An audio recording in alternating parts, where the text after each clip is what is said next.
आशा करती हूँ आप सभी बहुत अच्छे होंगे। मैं भाव्या हिंदी में आपका स्वागत है। यहाँ पर मैंने आपके लिए हिंदी की टेस्ट सीरीज शुरू की है। यहाँ मैं आपको डेली टेस्ट सीरीज प्रोवाइड करा रही हूँ जो आपके आगामी परीक्षाओं पुलिस कांस्टेबल, पटवारी, लेखपाल, फॉरेस्ट गार्ड, बंदी रक्षक में आपके लिए रिवीजन के तौर पर उपयोगी होंगे। यहाँ पर मैं आपको जो भी प्रश्नों को करवा रही हूँ प्रीवियस ईयर प्रश्न है, किसी न किसी एग्जाम में पूछे जाएंगे। अब आपको भले ही यहाँ पे प्रश्न ये लगे कि हाँ ईजी हैं, ये हम कर लेंगे, तो ठीक है, प्रैक्टिस के लिए आप इन्हें जरूर देखिए, क्योंकि छोटे छोटे क्वेश्चन ही हमारे एग्जाम टाइम पे गलत होते हैं। हमें एग्जाम टाइम पे चारों ऑप्शन में हम डाउट होता है और वहीं पे हमारे छोटे छोटे क्वेश्चन ही हमारे गलत होते हैं। तो प्लीज़ प्रैक्टिस के लिए आप इन्हें जरूर देखें। तो आइए शुरू करते हैं आज की टेस्ट सीरीज। पहला प्रश्न है हमारा, मुश्किल का विपरीत शब्द है। यहाँ पर आपको बताना है मुश्किल का विपरीत शब्द क्या होगा। पहला दे रखा है आसमान, दूसरा है आसान, तीसरा है असफल, चौथा है अक्सर। ठीक है, तो मुश्किल का विपरीत शब्द क्या होगा? इसका सही जवाब है हमारा आसान। ठीक है, मुश्किल यानी कठिन, आसान यानी सरल, तो मुश्किल का विपरीत शब्द होगा हमारा आसान। बी इसका सही जवाब है। अगला है, मखमली जूते मारना मुहावरे का अर्थ है।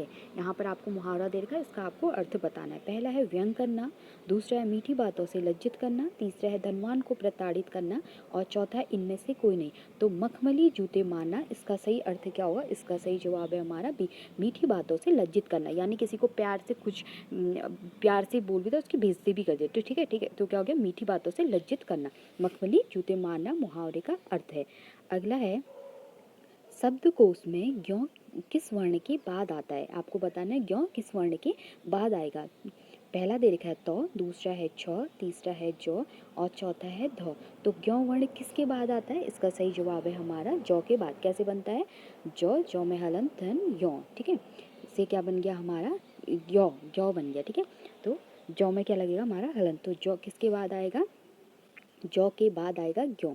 ठीक है, अगला है हमारा, गलत युग्म का चयन कीजिए। यहाँ पर आपको बताना है गलत युग्म कौन सा है। पहला दे रखा है बंदर का बंदरिया, दूसरा है पुजारी का पुजारिन, दूसरा है बूढ़ा का बुढ़ेन और चौथा है दूल्हा का दुल्हन। ठीक है, तो ये देखिए यहाँ पे ये क्या है? इसके स्त्रीलिंग है ये। ठीक है, ये तीनों है क्या है? ये स्त्रीलिंग है। ठीक है, तो ये क्या है जो हमारा गलत युग्म है? बूढ़ा। तो बूढ़ा का क्या होगा? बूढ़ी होगा। बंदर का बंदरिया हो गया स्त्रीलिंग, पुजारी का पुजारिन, दूल्हा का दुल्हन। तो बूढ़ा का क्या होगा? बूढ़ी, बुढ़िया। ठीक है, बूढ़ा का बुढ़िया इसका, तो ये इसका सी गलत है। अगला है, आविष्कार करने का अर्थ है। यहाँ पर आपको बताना है आविष्कार करने का क्या अर्थ है। पहला है खजाना, दूसरा है खोया हुआ ढूंढना, तीसरा है पता लगाना, चौथा है नई खोज करना। तो आविष्कार, आविष्कार का इसका क्या अर्थ होगा? इसका सही जवाब है ना नई खोज करना। ठीक है, बोलते हैं ना हम किसने इसका आविष्कार कर दे, तो नई चीज की खोज करना, उसको हम क्या बोलते हैं? आविष्कार करना। अगला है, फल शब्द का अन्य वचन रूप क्या होगा। ठीक है, फल शब्द का अन्य वचन में रूप क्या होगा? यहाँ पर आपको बताना है। पहला फला, दूसरा फलें, तीसरा फल, चौथा फलाएं। तो फल का अन्य वचन में भी क्या होगा? फल ही होगा। तो इसका सही जवाब है हमारा सी, फल का अन्य वचन रूप में क्या होगा? फल ही होगा। फलाएं, फल, फलों, फल, ये तो हम नहीं बोलते ना, तो फल का फल ही होगा। तो इसका सी सही जवाब है। अगला है, ज्येष्ठ का समानार्थी है। यहाँ पर आपको बताना है ज्येष्ठ का समान अर्थ, यानी समान, समानार्थी यानी समान अर्थ है। ठीक है, आपको बताना है क्या अर्थ होगा।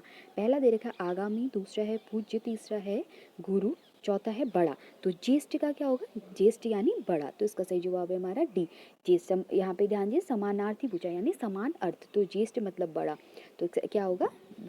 बड़ा। इसका डी सही जवाब होगा।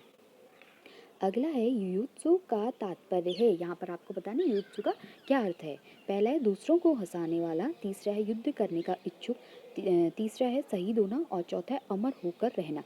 तो युयुत्सु का क्या अर्थ है? युयुत्सु का क्या अर्थ है? इसका सही जवाब है हमारा बी, युद्ध करने का इच्छुक, उसको हम बोलते हैं युत्स। ठीक है, इसका बी सही जवाब है। अगला है, वीर पुत्र को जन्म देने वाली स्त्री, उसके लिए एक शब्द क्या होगा? जो वीर पुत्र को जन्म देने वाली स्त्री, उसके लिए हम एक शब्द क्या बोलेंगे? पहला दे रखा वसुंधरा, दूसरा है माते, तीसरा है वीर प्रसू और चौथा है इनमें से कोई नहीं। तो वीर पुत्र को जन्म देने वाली स्त्री को क्या बोलते हैं? इसका सही जवाब है हमारा सी, वीर प्रसू, जो वीर पुत्र को जन्म देती है।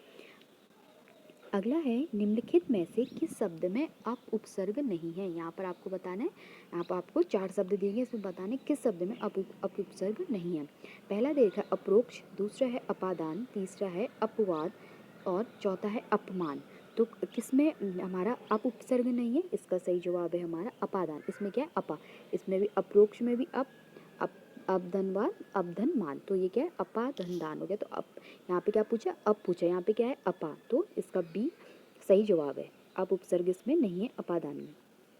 अगला है, निम्न में से कौन सा शब्दकोश में बाद में आएगा। यहाँ पर आपको बताना है कौन सा शब्दकोश बाद में आएगा। पहला तरीका है हाश, दूसरा है हार्दिक, तीसरा है हृदय और चौथा है इनमें से कोई नहीं।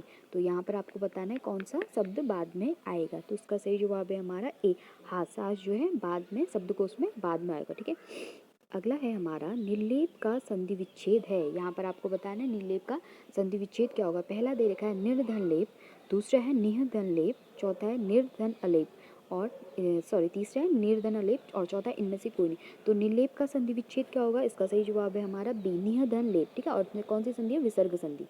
विसर्ग संधि, निर्लेप में कौन सी संधि, विसर्ग संधि, इसका संधि विच्छेद है निधन लेप यानी निर्लेप। अगला है बारहसिंगा।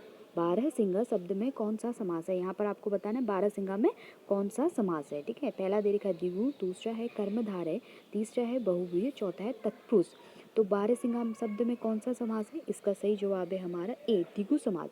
भैया कितने साल बोला, बारह सिंह। तो द्विगु समास क्या होता है हमारा, संख्यावाची। यहाँ पे कितना है, 12, 12 नंबर है ना, 12 संख्या है, तो ये हमारा द्विगु समास है। अगला और लास्ट है हमारा, निम्न में से किस शब्द का समास विग्रह नहीं है। यहाँ पर आपको बताना है किस शब्द का समास विग्रह नहीं है। पहला दे रखा है वनवास यानी वन का वास, सर्वप्रिय बराबर सबके लिए प्रिय, गृह प्रवेश यानी गृह में प्रवेश और चौथा है हवन सामग्री यानी हवन की सामग्री। तो कौन सा समास विग्रह नहीं है, वनवास। तो इसका सही जवाब है हमारा ए, वन का वास, ये हमारा समास विग्रह नहीं है। यानी सर्वप्रिय सबके लिए प्रिय, गृह प्रवेश गृह में प्रवेश, हवन सामग्री हवन की सामग्री, ठीक है। तो ये क्या है, ये समास विग्रह है। और वन का वास, वन का होगा वन में वास होगा ना, तो इसका समास विग्रह ये नहीं है, ए नहीं है इसका सही जवाब है ए। तो ये थी हमारी आज की टेस्ट सीरीज। मिलते हैं नेक्स्ट वीडियो में। खूब पढ़िए और अपना ध्यान रखिए। Thank you so much.